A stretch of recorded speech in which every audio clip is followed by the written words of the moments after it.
오늘은 우리 뉴카슬 열린 교회에서는 교회 창립 4주년을 맞이하여 창립주일 감사 기념 예배를 드립니다.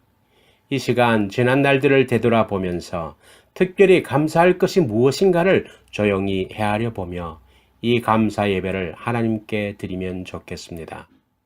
오늘날 감사가 잊어져 가는 세상에서 성숙한 모습으로 깊은 감사를 드리는 성도들이 되어야 하겠습니다. 그리고 지금 시대에 저나 여러분의 마음에 꼭 회복해야 할 것이 감사하는 마음입니다. 세상의 수많은 사람들을 분류하는데 감사에 대한 태도에 따라 세 가지 종류의 사람들로 나누어 본다고 합니다. 첫 번째 유형으로는 감사를 전혀 하지 않는 사람이 있습니다. 오늘날 사람들은 입으로는 thanks라고 말하지만 진정으로 감사하는 마음이 별로 없는 그런 시대가 되었습니다. 성경 로마서 1장 12절을 보시면 하나님을 알되 하나님으로 영화롭게도 아니하며 감사치도 아니하고 오히려 그 생각이 허망하여지며 미련한 마음이 어두워졌나니라고 했습니다. 현재의 우리들의 모습이 아닌가 생각됩니다. 하나님을 알고는 지냅니다. 그렇지만 하나님을 존중하지도 않고 감사치도 않습니다. 그래서 돈을 많이 벌고 값비싼 차를 타고 화로운 저택에서 문명의 이기를 누리며 살아도 자기의 잘난 멋에 도취되어 은택을 모르고 감사를 모르고 살아갑니다. 동물의 세계를 보면 동물들도 끼리끼리 모여 살고 짝을 이뤄 새끼를 낳고 기르며 새끼를 사랑하는 마음이 있어서 위험하면 안전한 곳으로 대피시키는 등 인간과 다를 바 없는 행동들을 볼 수 있습니다. 그러나 동물들은 하나님께 예배하거나 감사할 줄 모르는 것입니다. 그래서 엠마누엘 칸트는 인간 중에는 동물과 같은 사람과 인격적인 사람이 있다고 했습니다. 기독교에서도 본능적인 인간이 있고 거듭난 감사의 인간이 있다고 말씀하십니다. 하나님을 믿는 신도임에도 불구하고 감사치 못하는 사람들은 육에 속한 그리스도인이라고 볼 수 있습니다. 두 번째 유형으로서 조건적으로 감사하는 사람이 있습니다. 이러한 사람은 내가 무엇을 받았기 때문에 감사하는 조건부로 감사하는 사람들입니다. 일이 잘 되고 형통하면 감사하고 잘 안 되면 원망하고 낙심합니다. 이스라엘 백성들이 그러하였습니다. 애굽에서 해방을 맞아 지도자 모세의 인도를 따라 약속의 땅 가나안을 향하여 갑니다. 그들 앞에는 홍해 바다가 가로막혀 있었고 뒤에는 바로 왕의 애굽 군대가 그들을 잡으려고 출적해 오고 있습니다. 이스라엘 백성들은 이러한 위기 가운데서 아우성을 칠 때 모세는 하나님께 기도합니다. 그들은 홍해 바다가 갈라지는 기적을 경험하며 바다를 육지같이 건넜습니다. 그들을 추격하여 따라가던 애굽의 마병 군단은 홍해 바다가 다시 합쳐짐으로 바다 속에서 매장되고 말았습니다. 이스라엘 백성들은 기쁨에 넘쳐 그들을 구원하신 하나님께 감사의 노래를 불렀습니다. 이것이 출애굽기 15장 1절에 기록되어 있습니다. 내가 여호와를 찬송하리니 그는 높고 영화로우시며 말과 그 탄 자를 바다에 던지셨음이로다. 이렇게 감사 찬송을 부르던 이스라엘 백성들이 광야에서 사흘 동안 마실 물을 얻지 못하고 방황하자 다시 모세를 원망하고 불만을 토로하였습니다. 하나님께 감사의 노래를 부른 지 며칠 되지도 않았는데 불평을 한 것입니다. 그들은 광야에서 약속의 땅 가나안에 들어가기까지 편안한 생활을 할 때는 감사를 하다가 조금만 어려움과 배고픔이 닥쳐오면 금방 불평과 원망과 낙심하는 일을 반복했습니다. 우리가 그러합니다. 어떤 사람은 직장에 들어가면 감사하고 해고를 당하면 원망하고 낙심합니다. 사업이 잘 되면 감사하고 사업이 안 되면 낙심합니다. 불평합니다. 시험에 합격하면 감사하고 안 되면 낙심을 합니다. 여러분, 우리에게 돈, 지식, 명예, 건강이 있으면 모든 것이 완전하다고 생각하십니까? 아닙니다. 돈 때문에 죽는 사람이 많고 건강 때문에 죄 짓는 사람들이 많습니다. 배운 것이 잘못되어 부정에 가담해서 감옥에 가는 사람들을 봅니다. 돈, 지식, 권력, 명예, 건강 등이 인간의 삶에 완전한 행복을 주는 것이 결코 아닙니다. 오히려 이런 것이 부족하다 하더라도 우리가 구원받은 사실과 영생의 산 소망이 있다는 것을 감사하며 이 세상보다 더 좋은 나라가 예비된 것을 감사할 줄 아는 신앙을 가져야 참 감사를 아는 사람이라고 믿습니다. 세 번째 유형으로서는 성숙한 감사를 드리는 사람입니다. 성숙한 감사는 초월적인 감사이며 범사에 늘 감사하는 삶을 의미합니다. 이 세상에서 얻는 것과 이런 것은 항상 반복이 되지요. 장사가 잘 될 때도 있고 손해를 볼 때도 있고 건강할 때도 있고 아플 때도 있는 반복되는 세상입니다. 그러나 어떤 경우에도 이런 것처럼 가진 것이 많다고 생각하는 사람은 감사할 줄 아는 사람입니다.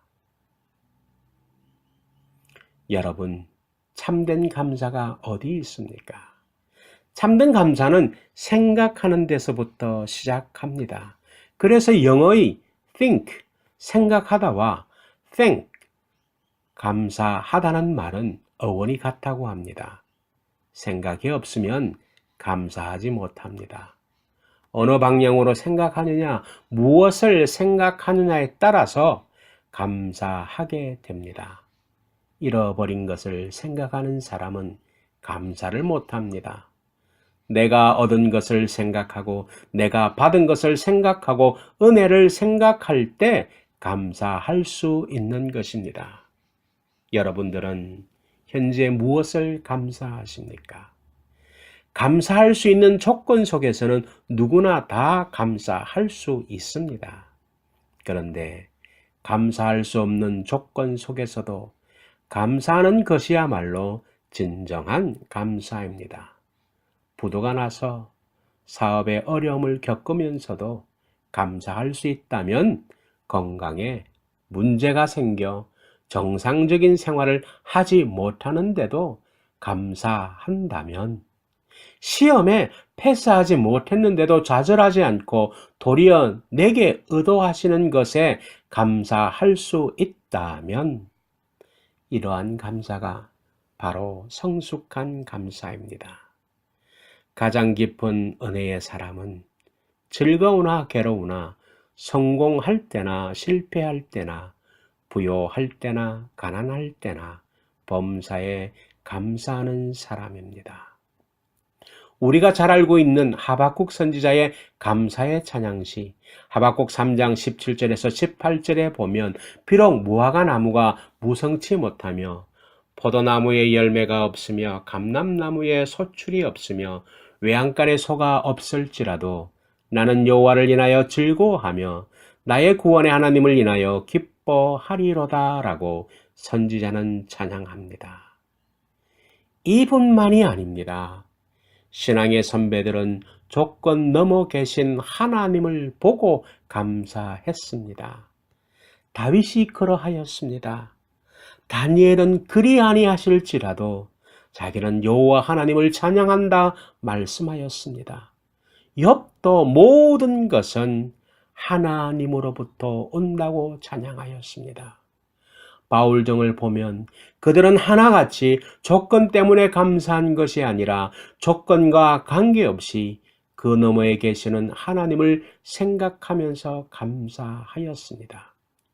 참으로 하나님을 발견한 사람은 세상의 것이 다 떠나가더라도 하나님 한 분만 떠나가지 않으면 그것만으로도 감사하며 기뻐할 수가 있고 세상의 바라던 모든 것이 다 없어져도 하나님 한 분만 함께 계신다면 감사할 수가 있는 것입니다.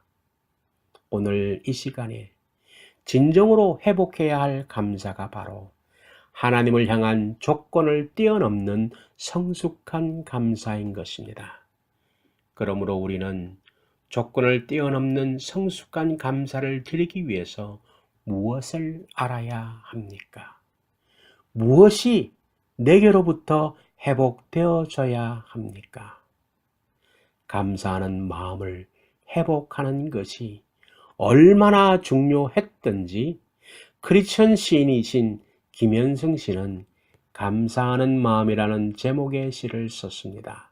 제가 한번 읽어드리겠습니다. 감사의 마음.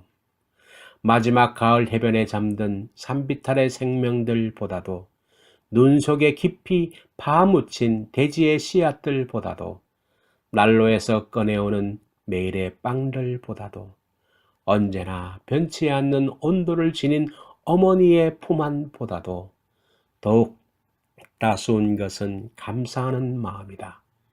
감사하는 마음은 언제나 은혜의 불빛 앞에 있다.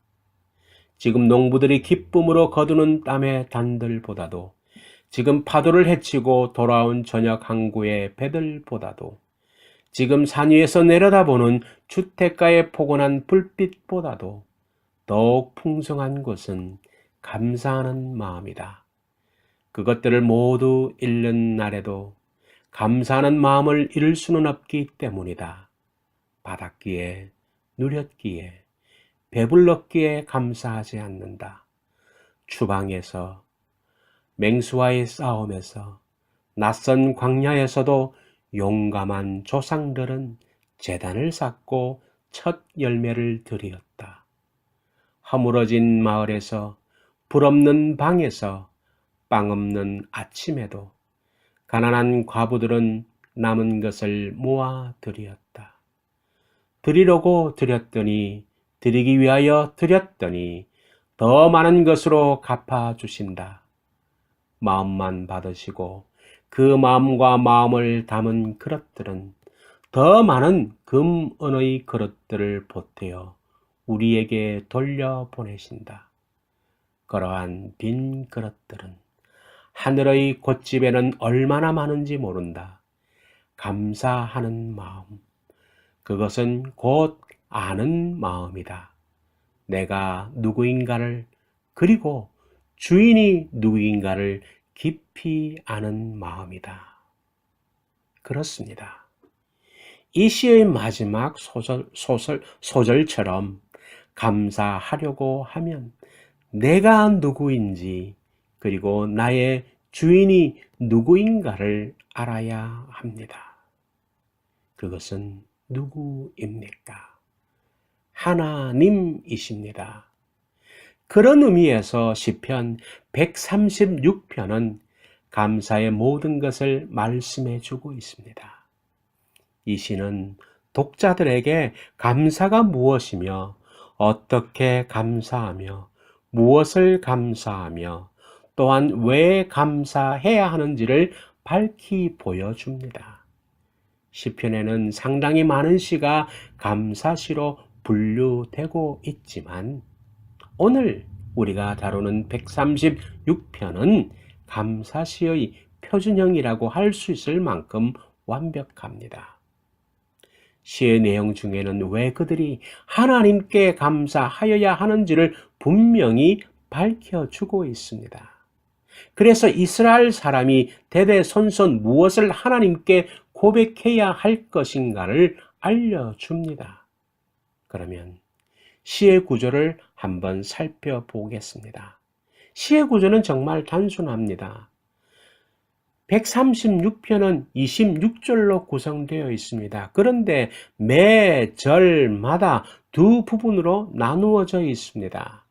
첫째 부분은 제사장의 앞에 노래를 부르는 것이고, 둘째 부분은 예배 공동체가 한 목소리로 함께 제창하는 것입니다.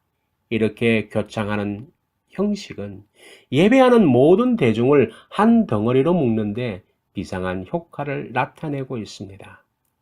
제사장이 독창으로 감사의 내용을 알려주면 일반 대중이 그 인자하심이 영원함이로다 하며 칭찬합니다. 그러면 시의 내용을 한번 우리가 살펴볼 때 그 내용을 나누어 보면 1절에서 3절까지는 서론 부분이 되고 4절에서 25절은 본론 부분으로서 시의 내용을 담고 있습니다. 그리고 26절은 결론입니다. 그런데 시의 본문인 4절에서 25절까지는 세 가지의 주제를 담고 있습니다. 거기에는 바로 하나님이 창조주이심을 4절에서 9절까지 말씀하고 있습니다. 둘째 부분은 10절에서 15절까지로서 하나님이 역사의 주인이심을 말씀하고 있는 것이고, 마지막 부분인 16절에서 25절까지는 하나님이 고난을 물리쳐 주시는 분임을 분명히 말씀하고 있습니다.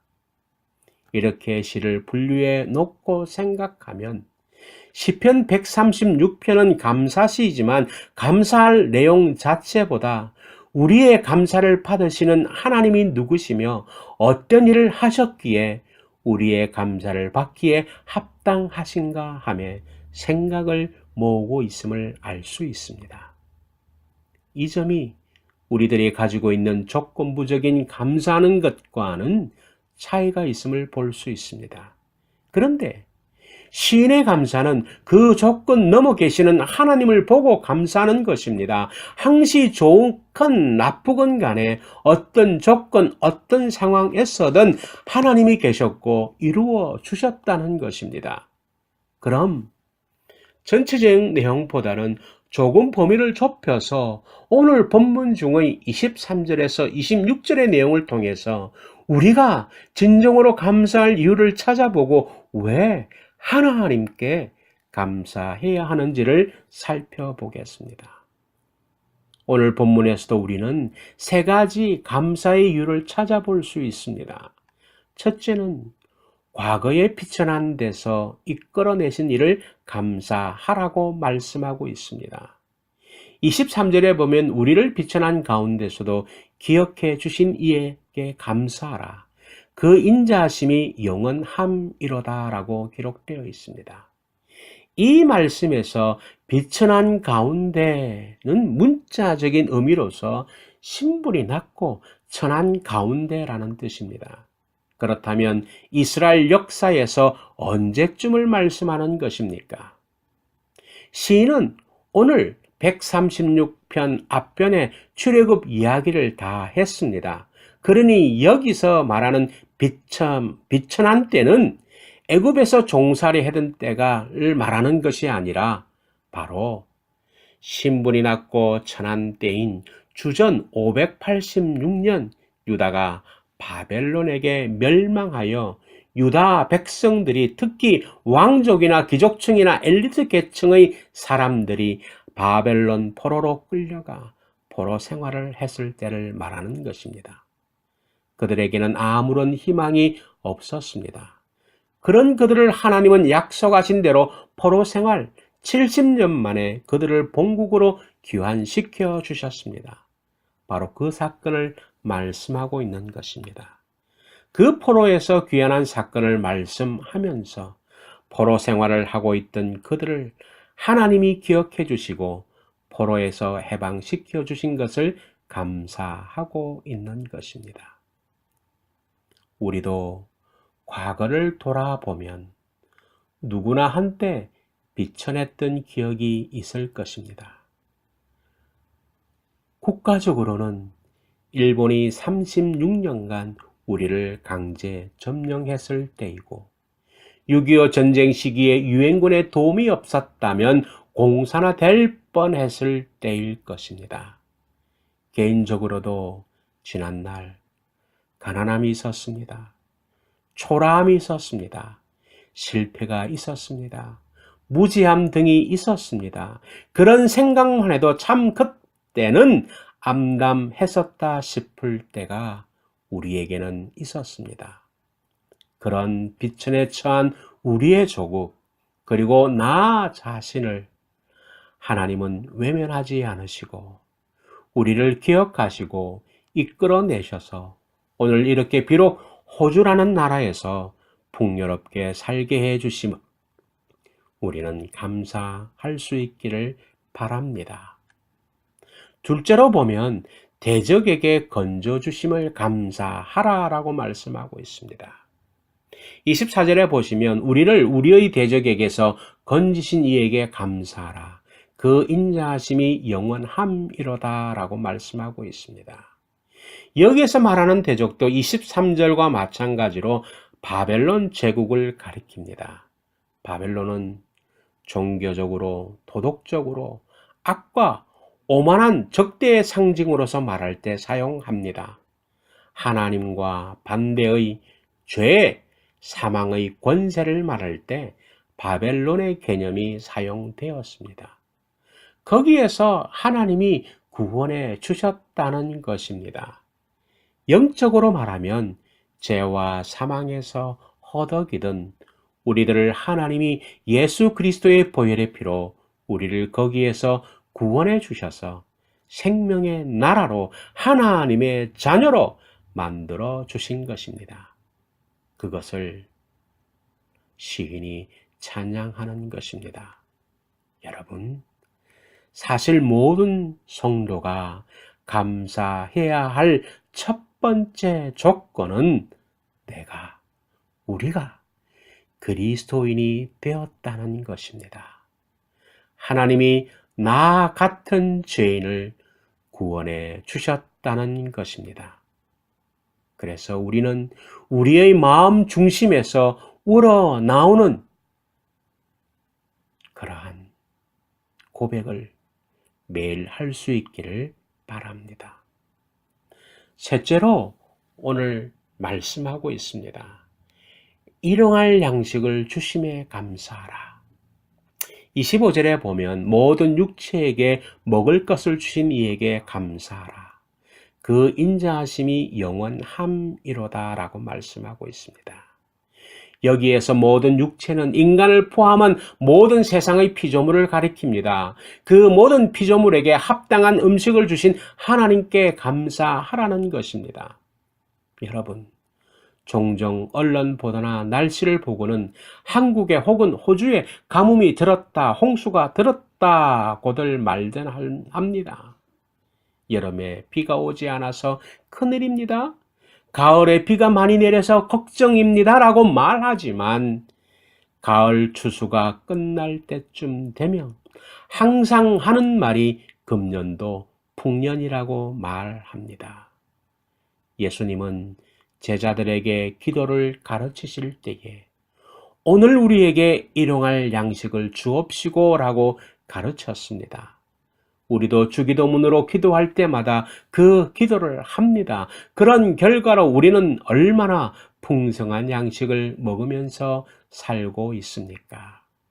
저와 여러분도 풍요로운 삶을 살고 있습니다.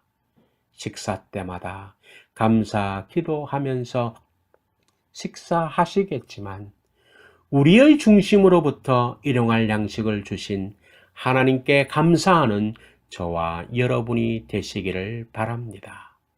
성도 여러분, 저는 시편 136편을 묵상하면서 흔들거리는 조국의 현실 앞에 우리나라의 역사를 돌아보게 되며 교회를 생각하며 나 자신을 생각해 보았습니다. 그리고 감사드릴 것밖에 없는 것을 보게 됩니다. 먼저 우리의 조국, 대한민국에 베풀어 주신 하나님의 사랑을 보며 작금에 흔들리는 환경에서도 붙들어 주실 것을 생각하며 감사를 드리게 됩니다. 무엇보다도 하나님께서는 아름다운 삼천리 금수강산을 주셨으며 슬기롭고 용감한 민족사를 기록해 하셨습니다. 거듭되는 외적의 침략에서도 하나님께서는 지켜주셨습니다.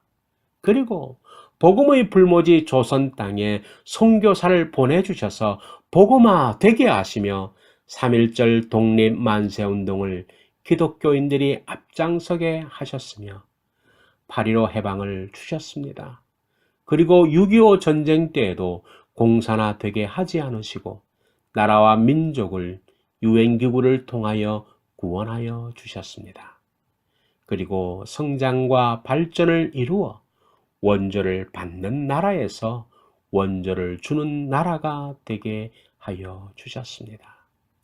그러므로 우리는 비록 몸이 떠나온 조국이지만 대한민국은 하늘의 아버지 하나님께서 지켜주실 것을 믿어 감사하고 그 사랑하심이 영원할 것입니다. 둘째는 우리 뉴카슬 열린교회에 베풀어 주신 그 사랑에 감사드립니다. 여호와 하나님께서는 4년 전 뉴카슬 지역에 뉴카슬 열린교회를 세워주셨습니다. 하나님의 섭리가 계셨으며 교회를 인도하여 주셨습니다. 분열의 위기 속에서도 교회를 지켜주셨습니다. 성장이 멈춘 기간에도 하나님을 사랑하며 예배하기를 원하는 사람들을 불러주셨습니다. 기도하게 하셨으며 말씀이 늘 있게 하셨으며 좋은 성도 만나게 하셨습니다. 월샌드라는 지역에서 이 교회를 허락하시고 도전과 회복이 있는 신앙생활을 하게 하신 사랑과 은혜의 하나님께 감사합니다. 그 사랑이, 그 인자하심이 영원할 것입니다. 세 번째입니다. 우리 개인에게도 충분히 감사가 있습니다. 나를 향한, 우리에게 향한 그 인자하심, 그 사랑하심은 영원하였습니다. 이 땅에 태어나게 하심을 감사하는 것이며 특히 호주라는 이방인의 땅에서 몸 상치 않고 개척하게 하시며 풍요로의 삶을 누리게 하심을 감사드립니다. 좋은 부모님 주심을 감사합니다. 무엇보다 예수 믿게 하심을 감사합니다. 좋은 환경에서 공부하게 하시며 좋은 직장, 좋은 집, 좋은 음식을 주심에 감사합니다. 특히 좋은 배우자 주심에 감사하며 예쁜 자녀를 주심에 감사드립니다. 나이를 들었어도 건강 주심에 감사하며 또한 아픔에서 건강을 회복해 주심에 감사드립니다. 매일 주님과 동행하며 천국을 소망하면서 살 수 있음에 감사드립니다. 늘 내게 향한 사랑은 변하지 않고 늘 채워주신 은혜에 감사드립니다. 그러나 사랑하는 성도 여러분, 이러한 것이 있기 때문에 우리가 감사하는 것이 아니라 이러한 것이 있었지만 언제나 그 근원에는 하나님이 계시다는 사실에 우리는 감사해야 하는 것입니다. 조건의 감사가 아니라 항시 하나님이 계심을 볼 수 있기를 바랍니다. 하나님께 감사로 나가는 가정과 우리는 결코 무너지지 않습니다. 진정한 감사의 마음은 우리들의 삶이 풍요해서가 아니라 고난이 있다 하더라도, 고통이 있다 하더라도 그 뒤에 나를 붙드시고 나와 함께 하시는 하나님을 발견하고 역사하시며 섭리하시는 하나님을 굳게 믿고 감사하며 나아가는 것입니다. 제일 복된 삶은 범사에 감사하는 삶입니다. 이것은 하나님께서 우리를 향하신 뜻이라고 말씀하고 계십니다. 범사에 감사하는 삶은 하나님을 가장 영화롭게 하는 삶이고 그런 삶에 하나님은 놀라운 복을 내려주실 것입니다. 오늘 우리가 이 예배를 드리면서 감사하는 삶을 살겠다고 굳게 다짐하며 감사의 신앙으로 살아가시는 복된 성도들이 되시기를 주님의 이름으로 축복합니다.